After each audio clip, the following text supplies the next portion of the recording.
Amber Legato, and we are on our fourth Magic Monday. And on today's episode, you can expect to learn about why relationships and environments are a basic foundation to the window of tolerance. We're talking about the window of tolerance right now in this series. This is the part 1, Foundations of the Window of Tolerance. And on the previous episode, we were talking about habits and why habits are so valuable, because what you do every day is a reflection of who you are. We need to understand how big of a reflection our environments and our relationships are as well. They directly affect us on a day-to-day basis. How we spend our time, who we spend our time with, and the condition of the environments that we're in, whether it be work, our friendships, our hangout environments where we get advice. These things make such a huge difference.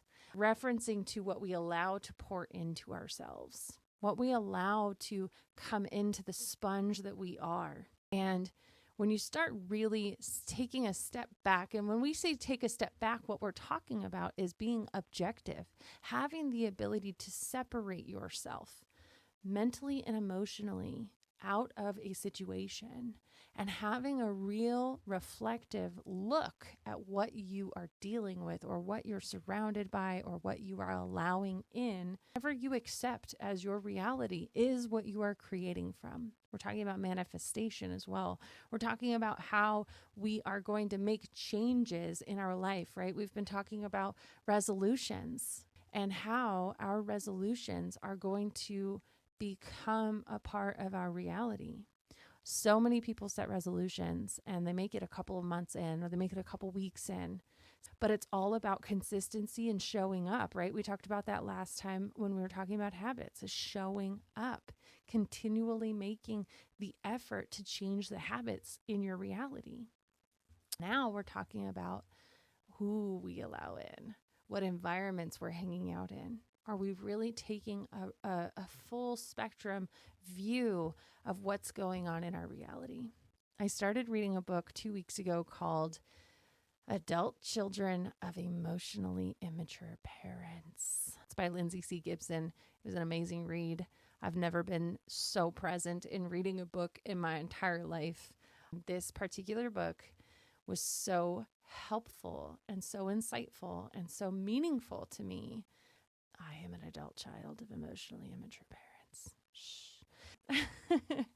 I just want to clarify that it was so enlightening because I learned so much about myself and so much about the people that I have allowed into my life to manipulate my thoughts and my feelings and my emotions. I've allowed people in because they felt safe. And we'll get into this in this next series that's coming up. We're going to talk a lot about emotional regulation. We're going to talk about emotional intimacy. We're going to talk about emotional intelligence, because this is the next part of the window of tolerance. Get ready for that. It's going to be really big and very, very helpful. I have a changed perception. My eyes have been opened after reading this book, and I'm going to explain some things to you that I was already going to go into, but in a much more delicious way. Get ready for all of that that's coming in the next series. I'm not going to announce it yet. Stay tuned. Keep a lookout. If you're anywhere in my socials, you'll see me drop hints coming soon. I'm going to stop playing with my microphone. I don't know if any of you noticed, but I have a new microphone. And I just want to give a quick shout out. Thank you, Susie with a Z. You are amazing. And I love you. And I'm so grateful. I appreciate you. I'm not going to get choked up in this episode, you guys, but I have never felt more part of a family and supported than I do now. And I just wanted to say thank you, thank you, thank you. I love you. If you're not following Susie with a Z podcast, please head over and subscribe to her channel. She's amazing. I love her. Her story is so raw and so beautiful. Please go subscribe. Moving forward, we are talking about relationships and environments. And when we're talking about a relationship, we're not just talking about partners. We're not just talking about family. We are talking about every person who holds a space in our lives that we allow into our field of energy, our bubble, if you will. And our bubble is not just our bodies, right? Our bubble is our thoughts, it's our feelings, it's how we allow people to influence who we are on a whole. Those of you that are parents out there, my daughter is 6.5, she'll be 7 in April. You know when your child is hanging out with someone new because their behavior becomes a lot like the other child. My daughter will come home and have, a new slogan or a new way of expressing herself that reflects her friend. And I remember when I did that. And I remember when, I'd get the whole, don't come in here acting like so-and-so. And I've learned a lot about that reaction. But when you really think about it, you are who your friends are. And you've probably heard that before everywhere, from everyone. You are who your friends are. You are the people that you choose to hang out with. So this book that I read about emotionally immature parents is not just about parents, it's also about people in general.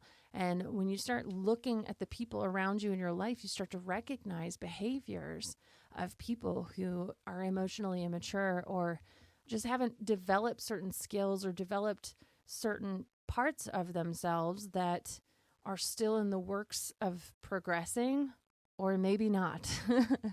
But when you start recognizing the things that you want in your life, a really big thing that I've always held on to, I have no idea where I heard it from. I've heard it from coaches. I've heard it from mentors. I've heard it from, uplines in MLMs. But if your people around you don't have the lifestyle that you thrive or strive to achieve, do not take advice from them and do not act or express yourself the way that they do, because that is not how you will receive the lifestyle or the level that you want to live at, essentially. So it's really important that we truly begin to understand the people that are in our lives. Now, when we do this, what often happens is we don't recognize, and I really, again, go read this book. If you don't have a library card, go to your local library, get a library card, and download the Libby app. Literally, it's that easy. It's that simple. Download the Libby app. Libby will let you rent books for 21 days. And if there's no wait list for it, it will allow you to renew your rental. Yeah, but go read this book, because I learned about internalizers and externalizers. We can get into that soon.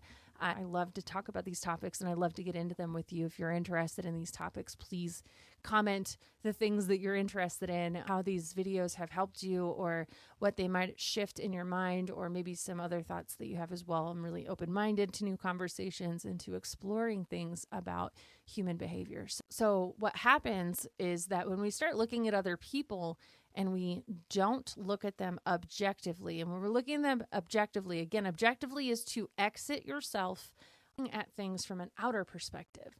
When we have an outer perspective, we don't have any need to change behavior. We're not judging people. We're just simply observing, okay? So when we're observing behavior, it allows us to change our perspective, change our behavior, and change the way that we speak to certain people a certain way. But when we don't look at people objectively and we look at them subjectively, we might go through this process and start recognizing that if so-and-so, if such and such person changed their behavior, things would be better. That would be a great solution. It wouldn't be as hard to handle them. It wouldn't be as difficult to have conversations with them. And then what do?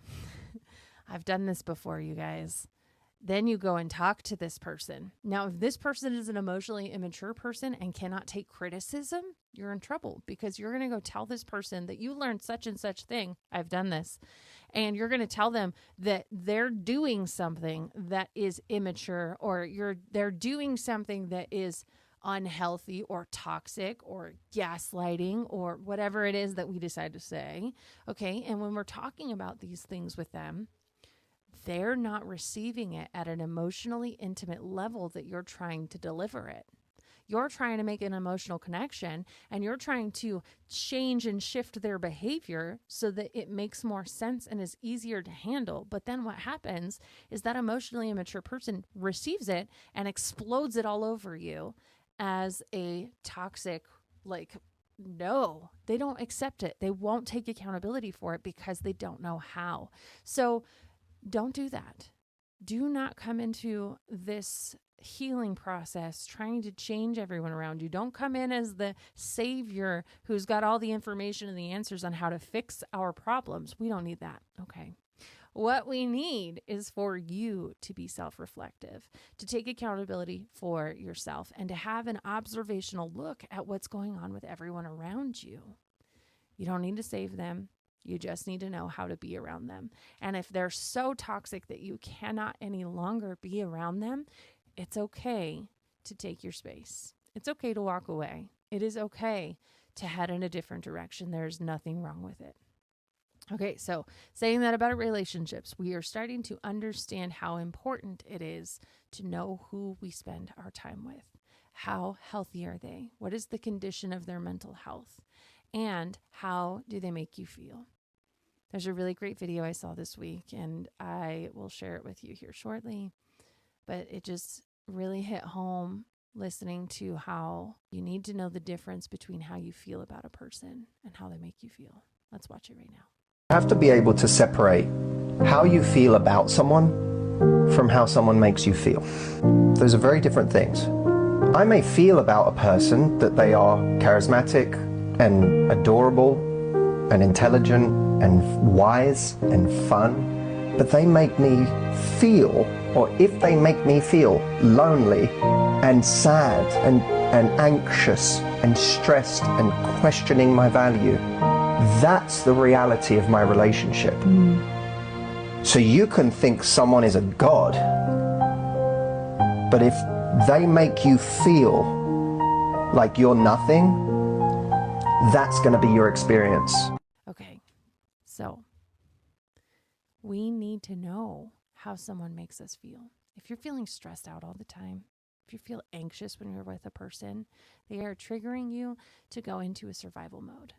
And being in survival mode is not going to take you to the places that you dream of. It's not going to allow you to have the state of mental health it takes in order to be someone who can change their habits, in order to be someone who inspires themselves to move and to motivate into the right direction. If you have people in your life who are pulling you down, you're allowing them to. You need to take your power back. And how do we take our power back? We stand up for ourselves. We get to know ourselves. We ask for what we need. Reading this book really, really empowered me to say things in a healthy way that allows me to not point at somebody's behavior of what they're doing wrong, but rather to put the focus and the attention on what it is that I need and the outcome that I would like to receive. And knowing that if somebody can't provide that for me, it's okay. They don't have to. I can walk away and I can meet new people or have new relationships or find it within myself to achieve the outcome that I am desiring. That is the power and the strength that we have as human beings in order to make the life that we dream of come true. Okay.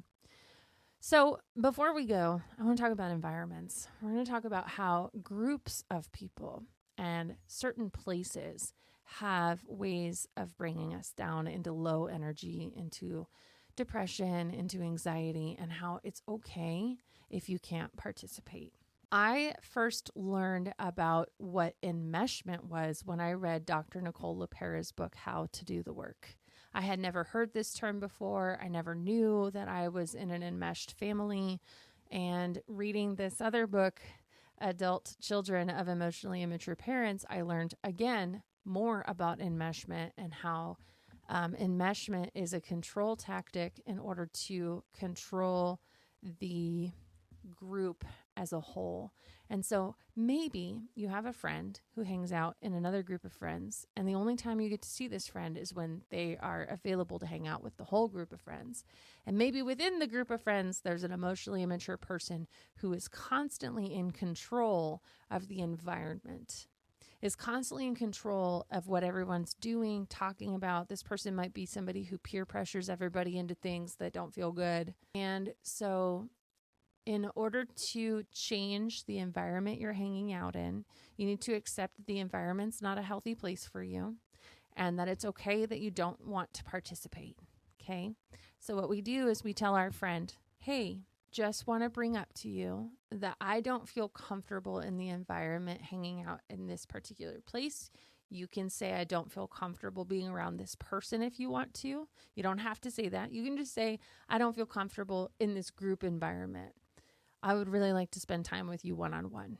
I'd really like to spend time with you doing this, just the two of us. Or you want to say that feels comfortable to you. But this is how we ask for what we need when we are trying to change our environments that are supportive of the mental health we're seeking and supportive of us staying within our window of tolerance. When we are in an environment that makes us feel anxious, it's really, really difficult for us to feel like we're in our window of tolerance. Our window of tolerance is our safe space before we act out in a way that sends us into fight, flight, or freeze.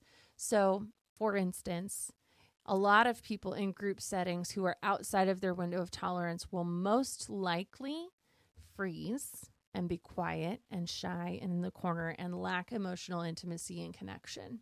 If we're in an environment where an emotionally immature person is peer pressuring people into drugs or alcohol, then we might end up in a fight or flight mode that could cause a lot of damage. This is why I believe a lot of people get DUIs, because they're running from the environment that's no longer safe for them, and they're in a predicament where they feel like they have no other choice. I've spoken with lots of people who have had DUIs or have driven home drunk, and I've also been one of those people myself. And being in an environment where you feel unsafe and you're intoxicated makes you freak out and run. Run for the hills or fight, and it gets really bad. I've seen a lot of fights in my party days. So in the moments when you already can anticipate that this is an uncomfortable environment and we usually end up harming ourselves, this needs to stop. We have to stop going into the environment already knowing it's unhealthy for us. The addiction aspect of it, that requires deeper help. And I recommend that if anyone's struggling with addiction, that you reach out to meetings are really helpful. They're anonymous. You don't have to tell anyone your name. Most of them you can find online nowadays and do them over Zoom.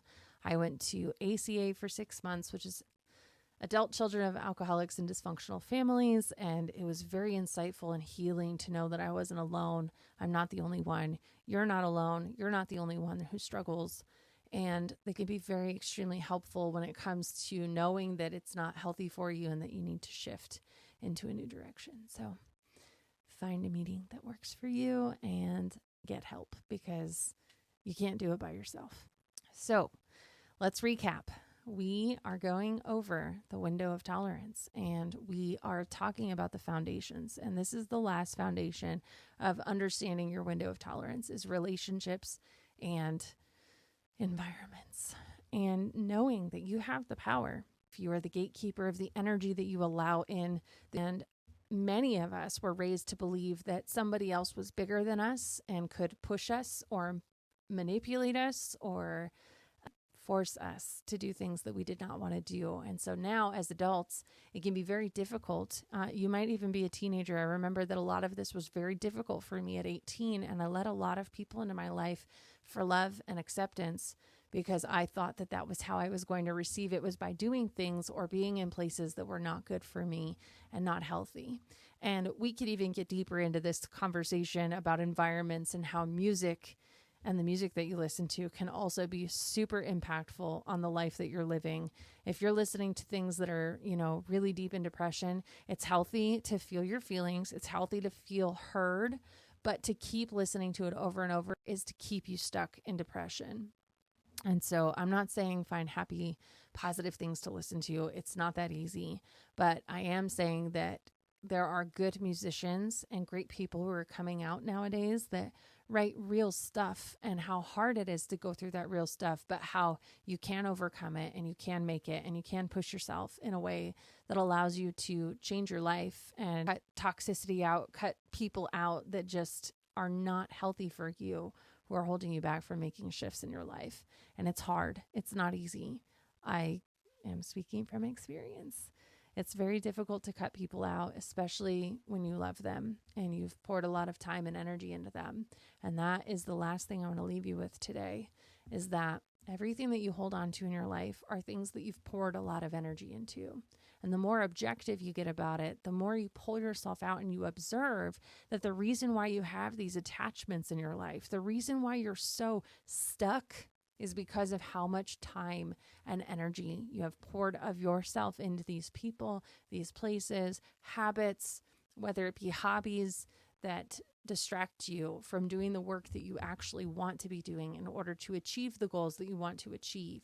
We talked about awareness, we talked about visualization, we talked about habits, and today we've talked about relationships and environments. And these are the 4 things that are key foundations in understanding your window of tolerance. Because until you understand where your conscious level is, until you understand the way you see and perceive your life from an observational view, until you see the things that you're doing every single day that are pattern oriented, until you see the people that you allow into your life and the environments that you hang out in, that you succumb to, that push you to be somebody that you're not. Until you have a clear view on all of these things, it is almost impossible to truly have a real understanding of what your window of tolerance even is. It's gibberish to anyone that doesn't have these basics down. If you don't speak the language of self-improvement, if you don't speak the language of healing trauma bonds and healing trauma, childhood trauma, if you don't speak this language, then window of tolerance will forever be something that you're not interested in.